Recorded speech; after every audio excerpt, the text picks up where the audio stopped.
Sir నమస్కారం sir. నమస్తే అండి. సార్ హీరో 'శ్రీరామ్' గత కొన్ని సినిమాల్లో కూడా అతను యాక్ట్ చేయడం జరిగింది. సో, ఈ మధ్య కాలంలో సినిమాల్లో పెద్దగా యాక్టివ్‌గా కూడా లేరు.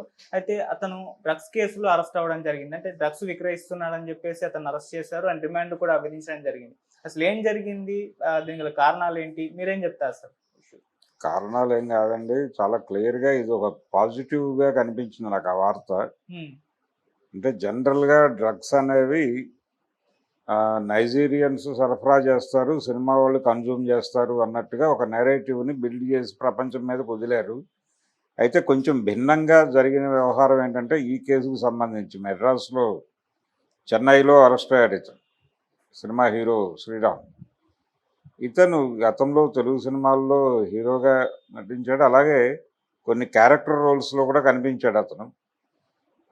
ఉదాహరణకి వెంకటేష్ గారి 'ఆడువారి మాటలకు అర్థాలే వేరులే' అనే సినిమాలో అతనికి మంచి గుర్తింపే వచ్చింది.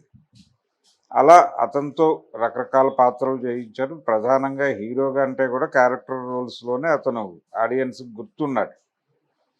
క్యూట్‌గాను, కూల్‌గాను మంచి హీరో అనే పద్ధతిలో అతనికి ఒక ఇమేజ్ ప్రారంభ దశలో ఉంది గానీ, నెమ్మదిగా అతను క్యారెక్టర్ రోల్స్‌కి షిఫ్ట్ అయ్యాడు. ఇది అతని సినిమా నేపథ్యం అయితే, అతని ఫ్యామిలీకి కూడా కొంత సినిమా నేపథ్యం ఉంది. ఈ నేపథ్యము అతని సినిమాలతో రిలేట్ అయి ఉండటము, దీనికంటే కూడా కీలకమైన విషయం ఏంటంటే, ఒక అన్నా డీఎంకేకి చెందినటువంటి ఒక నాయకుడిని అరెస్ట్ చేసి, అతని పేరు ప్రసాద్ అని చెప్తున్నారు.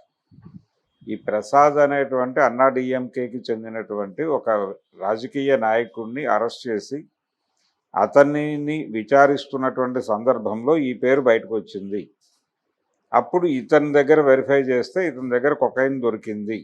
ఆ కొకైన్ దొరకటము అనేది ఆధారంగా అతని మీద కేసు నమోదు చేసి అరెస్ట్ చేశారు. ఇది జరిగిన ఒక కార్యక్రమం. అయితే ఇప్పటి వరకు కూడా మనం బలంగా మాట్లాడుతూ వస్తుంది ఏంటంటే, ఈ డ్రగ్ సరఫరా వెనకాల ఖచ్చితంగా రాజకీయ నాయకుల ప్రమేయం లేకుండా దీని సరఫరా జరిగే అవకాశం లేదు అని. అది వాస్తవం కూడా. ఆ వాస్తవాన్ని మరుగుపరచడం కోసం డ్రగ్స్ అనేవి కేవలం సినిమా వాళ్ళు, లేకపోతే కాలేజీలు, స్కూళ్ళల్లో చదివే విద్యార్థులు మాత్రమే కన్జ్యూమ్ చేస్తారు, మిగిలిన సమాజం అంతా డ్రగ్ రహితంగానే ఉంది అని చెబుతూ ఒక నేరేటివ్ని బిల్డ్ చేసి, ఈ క్రమంలోనే విదేశీయులు అమ్ముతున్నారు డ్రగ్స్ ఇక్కడ. పర్టికులర్గా నైజీరియన్స్ అమ్ముతారు డ్రగ్స్ అనేది. వాళ్ళ వ్యాపారం, డ్రగ్ బిజినెస్ చేయడం కోసం వాళ్ళు ఇండియాలో ఉన్నారు అన్న పద్ధతిలో ఒక నెరేటివ్ని బిల్డ్ చేసి దాని చాటున వీళ్ళందరూ దాక్కుంటున్నారు. ఇప్పుడు కొంచెం ఆ దాక్కున్నటువంటి తెర చిరిగింది. ఆ తెర చిరిగి డ్రగ్ సరఫరా వెనకాల, డ్రగ్స్ సమాజంలో విస్తృతంగా పంపిణీ అవుతున్నాయి అనే వ్యవహారం వెనకాల ఖచ్చితంగా రాజకీయ నాయకుల ఏ పార్టీ అయినప్పటికీ, ఇక్కడ ఏఐడిఎంకే పార్టీకి చెందినవాడు దొరికాడు ప్రసాద్ అనేవాడు. దొరకకుండా అధికార పార్టీలో మంత్రి పదవుల్లో ఉన్న వాళ్ళ ప్రమేయాలు ఉన్నా ఆశ్చర్యపోనక్కర్లేదు. ఎందుకంటే వ్యాపారం, రాజకీయం వ్యాపారంగా మారిపోయినటువంటి సందర్భం ఇది. వ్యాపారము రాజకీయము విడివిడిగా లేవు, రెండు కలిసే ఒకటిగా ట్రావెల్ అవ్వటం కూడా కాదు, కలిసిపోయినాయి. ఇప్పుడు రాజకీయ వ్యాపారం నడుస్తున్న దశ ఇది. కాబట్టి ఖచ్చితంగా ఇందులో ఈ డ్రగ్ బిజినెస్లో కూడా రాజకీయ నాయకులకి ఖచ్చితంగా ప్రమేయం ఉంది. ఇది పై స్థాయిలో అంటే కేంద్ర ప్రభుత్వ స్థాయి నుంచి మొదలు పెడితే వివిధ రాష్ట్రాల ప్రభుత్వాల స్థాయి వరకు ఈ మంత్రులు, ప్రభుత్వ యంత్రాంగము, పాలక పక్షం ప్రమేయం లేకుండా ఇవి జరుగుతున్నాయని అనుకోనక్కర్లేదు. ఇవి జరుగుతున్నాయి, వీళ్ళెవ్వరికీ తెలియకుండా జరుగుతోంది, చాప కింద నీరులాగా అని ఎవరైనా చెప్పినా నమ్మటం కరెక్ట్ కాదు. నమ్మాల్సిన అవసరం అంతకంటే లేదు.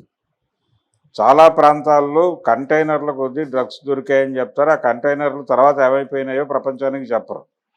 ఆ కంటైనర్లన్నీ ఏదో పద్ధతిలో వచ్చేసి పబ్బుల చుట్టూ తిరుగుతాయి. ఇప్పుడు తీర ప్రాంతం అంతా కూడా గోవాగా మార్చడానికి రకరకాల ప్రయత్నాలు జరుగుతున్నాయి కేంద్ర ప్రభుత్వం వైపు నుంచి. విస్తృతమైనటువంటి తీర ప్రాంతం ఉన్న ఆంధ్రప్రదేశ్ రాష్ట్రం త్వరలో డ్రగ్ కేంద్రంగా మారబోతోంది, డ్రగ్ ఆంధ్రప్రదేశ్గా మారబోతోంది. అదే యోగాంధ్ర, ఇలాంటి రకరకాల టైటిల్స్ ఇస్తున్నాడు ఆయన చంద్రబాబు నాయుడు గారు. కానీ ఎన్డీఏ ప్రభుత్వం అతి త్వరలో డ్రగ్గాంధ్రగా మార్చడం కోసం ఒక కార్యక్రమం శ్రీకారం చుట్టే ప్రయత్నంలో ఉంది. ఆల్రెడీ గతంలో జగన్మోహన్ రెడ్డి రోజుల్లోనే ఈ ప్రతిపాదన వచ్చింది ముందుకు, అంతకు ముందు కూడా ఉంది. యూపీఏ గవర్నమెంట్ రోజుల నుంచి ఉంది ఈ ఆలోచన. అందులో భాగంగానే ఆ రోజుల్లో వ్యాంపిక్ అన్నారు, తర్వాత దాని పేరు మార్చారు, రకరకాలుగా జరిగింది. మోపిదేవి వెంకటరమణ గారు ఇన్వాల్వ్ అయి ఉన్నాడు దానిలో. నిజాంపట్నం ఆ ఏరియాలో భూములు అంటే వాటన్నిటినీ పరిశీలించడం ఆ కార్యక్రమంలో ఆయన ఉన్నాడు. తర్వాత ఆయన జగన్ గారి కేసుల్లో జైలుకు కూడా వెళ్ళాడు. వైఎస్ రాజశేఖర రెడ్డితో ఉన్న సంబంధాల రీత్యా ఆ తర్వాత ఆయన్ని గౌరవిస్తూ జగన్మోహన్ రెడ్డి గారు మంచి పదవే ఇచ్చాడు, కానీ ఆయన ఫైనల్గా ఇప్పుడు తెలుగుదేశం పార్టీలో తేలాడు. ఇలా ఈ తీర ప్రాంతం అంతా నెమ్మదిగా గోవాగా మార్చి రిసార్ట్లు ఈ వ్యవహారాలు తీసుకొచ్చేసి అక్కడ కొంచెం ఈ మాదక ద్రవ్యాల వ్యాపారం నడవటానికి ఒక అవకాశం కల్పించే ప్రయత్నాల్లో కేంద్ర ప్రభుత్వం నిమగ్నమై ఉంది. రిలాక్సేషన్ అనే పేరుతో డ్రగ్ వాడకం అనేది విపరీతం అయిపోయింది. ఈ మధ్య మనం చూసి అది పెద్ద అంటే ఎప్పుడైనా అడపాదడప మేము దీని పట్ల సీరియస్గా ఉన్నాం, మేమేమి దీన్ని వదిలిపెట్టేయట్లేదు, మేము ఈ ఏరియాలో పనిచేస్తున్నాం, మా ప్రభుత్వం దృష్టి ఉంది అని చెప్పడం కోసం అడపాదడప ఇలాంటి కేసులు మన ముందు పెట్టి ఆశ్చర్యపరుస్తూ ఉంటారు. కానీ కనిపించకుండా ప్రతిరోజు డ్రగ్స్ ఇంటింటికి సరఫరా, పాల ప్యాకెట్లు లాగా ఇంటింటికి సరఫరా అవుతున్నాయి అన్ని తెలిసినా ఆశ్చర్యపోవాల్సిన అవసరం ఏం లేదు. ఓకే. ఈ వ్యాపారంలో రాజకీయ నాయకులు ఇన్వాల్వ్మెంట్ ఉంది అనేటువంటి విషయాన్ని గోప్యంగా ఉంచారు ఇంతకాలం. కొంచెం ఆ తెరకి కన్నం పడింది ఇక్కడ. ఇతను చిన్న స్థాయి నాయకుడా పెద్ద స్థాయి నాయకుడా అని కూడా అనుకోనక్కర్లేదు. అతను ఒక దశలో అధికార ప్రతినిధిగా కూడా వ్యవహరించాడు అనేది పత్రికలు రాస్తున్నటువంటి విషయం ఈ ప్రసాద్.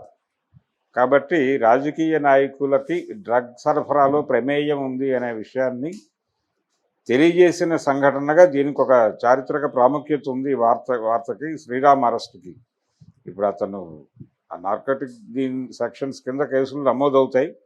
అయిన తర్వాత ఆయన ఎలా బెయిల్ తీసుకుని బయటపడతాడు, తర్వాత కంటెస్ట్ చేస్తాడు, ఈ సాక్షుల్ని మేనేజ్ చేసుకుంటారు, కేసు నిలబడుతుందా లేదా అనేది వేరే గొడవ.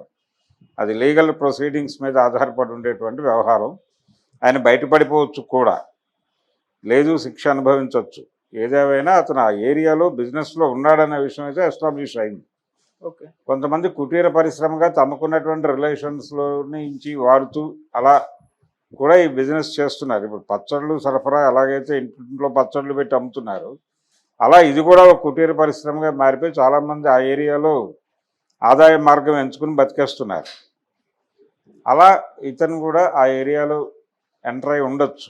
ఒక కేసు పెడితే ఏమవుతుంది, రికార్డ్ అవుతాడు, రిజిస్టర్ అవుతాడు, తర్వాత వేరే పేరుతో ఇవే లింక్స్తో ఇదే బిజినెస్ కొనసాగించిన ఆశ్చర్యం లేదు. అందుకని భారతదేశంలో డ్రగ్స్ విపరీతంగా సర్క్యులేట్ అవుతున్న మాట వాస్తవము. రోజువారీ వాడకంలో ఉన్నాయి. Smoking is injurious to health అని చెప్పినా సిగరెట్లు తాగినట్టుగా డ్రగ్స్ ఇంజూర్ చేస్తాయి మీ శరీరాలని అని చెప్పినప్పటికీ దాన్ని సేవనంలో ఉన్నవాళ్ళు చాలామంది ఉన్నారు. వాళ్ళకి డ్రగ్స్ చాలా హ్యాపీగానే అందుబాటులో ఉన్నాయి, అందుతున్నాయి కూడా. దానికోసం గతంలోలా కష్టపడాల్సిన అవసరం లేదు. ఈ పెడలర్ వ్యవస్థ మొత్తాన్ని కూడా పొలిటికల్ పార్టీలకి చెందినటువంటి కీలక నాయకులు, కీలక నేతలు ఆర్గనైజ్ చేస్తున్నారు. వాళ్ళకు కూడా కొంత డబ్బులు ముడుతున్నాయి ఈ వ్యవహారంలో, ఏ స్థాయిలో అయినా. కానీ వాళ్ళ ఇన్వాల్వ్మెంట్ లేకుండా అయితే ఇది సరఫరా జరిగే ప్రసక్తే లేదు, అవకాశం అంతకంటే లేదు. కాబట్టి దానిని మరొకసారి కాదు, ప్రముఖంగా చెప్పినందుకు గాను శ్రీరామ్ అనేటువంటి నటుడిని అభినందించాల్సి ఉంటుంది. కేసు ద్వారా అది బయటకు వచ్చింది. అది కొంత ప్రపంచానికి కొత్త వెలుగు ప్రసరింపజేసింది. డ్రగ్స్కి సంబంధించిన వ్యవహారాన్ని కట్టడి చేయాలంటే ముందు ఎవరి దగ్గరికి వెళ్ళాలి అనే దానికి సంబంధించి ఒక లైన్ క్లియర్ చేసింది.